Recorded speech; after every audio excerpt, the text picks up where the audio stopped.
جی خوش آمدید, welcome back once again. اب جو پینلسٹ ہمارے ساتھ موجود ہیں ان کا صرف میں نے نام اور تعارف ہی کروایا تو ویڈیو ٹیزر دیا تو سوالات ابھی سے آنا شروع ہو گئے, تو میرا فون تو میرے خیال میں بند ہونے کے قریب ہو گئے. آپ لوگوں کے نام بھی شامل کیے جائیں گے, لیکن خواتین و حضرات آج ہم یہ جاننے کی کوشش کریں گے کہ خود کی اسیسمنٹ کرنا کتنا ضروری ہے. یہ بھی کسی تعارف کے محتاج نہیں ہے. طارق بلوچ صحرائی صاحب ہمارے ساتھ موجود ہیں, شارٹ سٹوری رائٹر ہے, 8 کتابیں ان کی شائع ہو چکی ہیں. السلام علیکم. وعلیکم السلام. کیسے ہیں آپ؟ اللہ کا شکر. بہت شکریہ, تھینک یو. صاحب لیکن ہمارے یہاں زندگی کے اندر لوگ موٹیویشن کی تلاش میں بھی ہوتے ہیں, انسپریشن کی بھی تلاش میں ہوتے ہیں, تو وہ صحیح راستہ کیا ہے انسپائر ہونے کے لیے, موٹیویٹ ہونے کے لیے؟ دونوں چیزیں جی. ایک تو یہ کہ آپ کے پاس ایک ایسا گائیڈ کرنے والا انسان ہو جو آپ کو اور اچھی کتابیں, جب جیسے اشفاق صاحب ہیں, ممتاز مفتی ہیں, بانو آپا ہیں, تو ان سے پڑھ کے بھی آپ انسپریشن لے سکتے ہیں.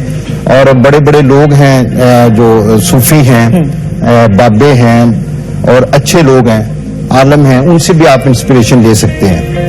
تو یہ دونوں چیزیں, بکس اور جو استاد, دونوں چیزوں سے آپ انسپریشن. بالکل صحیح. یہ دونوں چیزیں جی, لک بھی ہے اور آپ کی محنت بھی ہے. محنت کے بارے میں تو دنیا کی سب سے بڑی چکے ہوں, اور آپ کے ہاتھ میں کھجور کا پودا ہے تو وہ بھی لگا دیں. اس سے بڑی موٹیویشن کائنات میں نہیں ہے. ابھی بات کری تھی کامیابی کی, بات کری تھی کہ نیگیٹیوٹی کی بات کری تھی. کامیابی یہ ہے, میں یہ سمجھتا ہوں کہ آپ ایک ایسے انسان بن جائیں جو سب کے لیے کمفرٹیبل ہو. یہ کامیابی ہے, کیونکہ سارے دین, جتنے بھی دین ہیں, ان کا مقصد یہ ہے کہ ایک ایسا انسان پروڈیوس کیا جائے جو لوگوں کے لیے کمفرٹیبل ہو, جس سے لوگ مل کر کمفرٹیبل ہوں.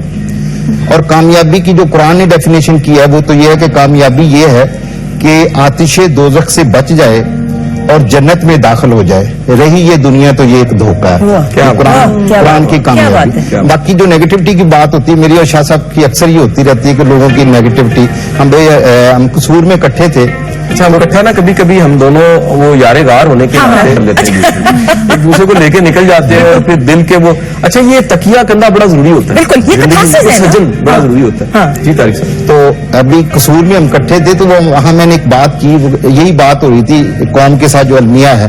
تو میں نے کہا تھا کہ ہمارے ساتھ ایک المیہ ہوا کہ ہم نے اقتدار لینے, اقتدار میں رہنے اور بے تحاشا دولت اکٹھی کرنے کے چکروں میں اتنی نفرت بو دی ہے, اتنا زہر کاشت کر دیا ہے کہ قاتلوں کی نسل تیار ہو گئی ہے.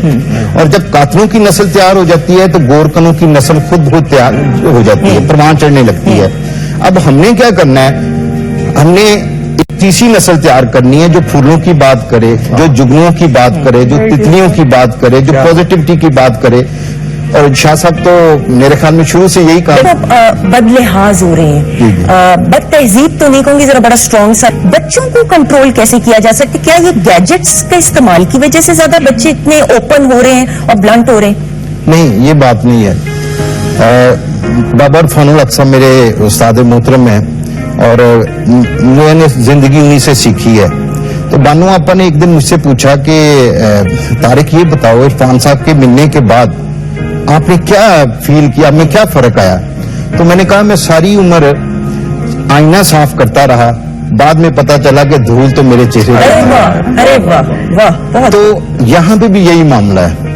دیکھیں میرے پاس آتے ہیں جی بچے, وہ جی بدتمیز ہو گئے ہیں, یہ ہو گئے ہیں. تو میں انہیں کہتا ہوں کہ 2 چیزیں ہیں. ایک تو یہ کہ آپ نے اپنے پیرنٹس کا احترام نہیں کیا, اگر نہیں کیا تو ابھی کریں.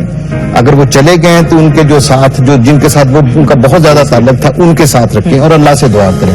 دوسری بات یہ ہے کہ کیا یہ تو نہیں کہ آپ نے, اگر وہ آپ کے نافرمان ہے تو آپ اللہ کی نافرمانی تو نہیں کر رہے.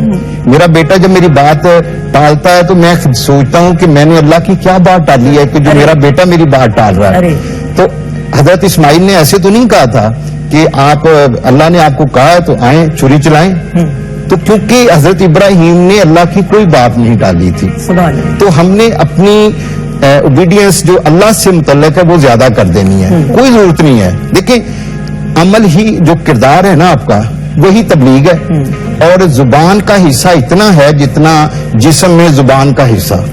جسٹ بس اپنا کردار ٹھیک کریں, وہ خود کو ٹھیک ہو جائیں گے. اللہ سے اپنی فرمانبرداری بڑھا دیں, وہ خود کو ٹھیک ہو جائیں گے. چام کیسے قائم رہنا چاہیے میاں بیوی کے رشتے میں؟ ایک وہ جو چام ہے وہ بہت ضروری ہے, وہ کیسے قائم رہے کہ وہ رشتہ بھی چلتا رہے خوبصورتی کے ساتھ؟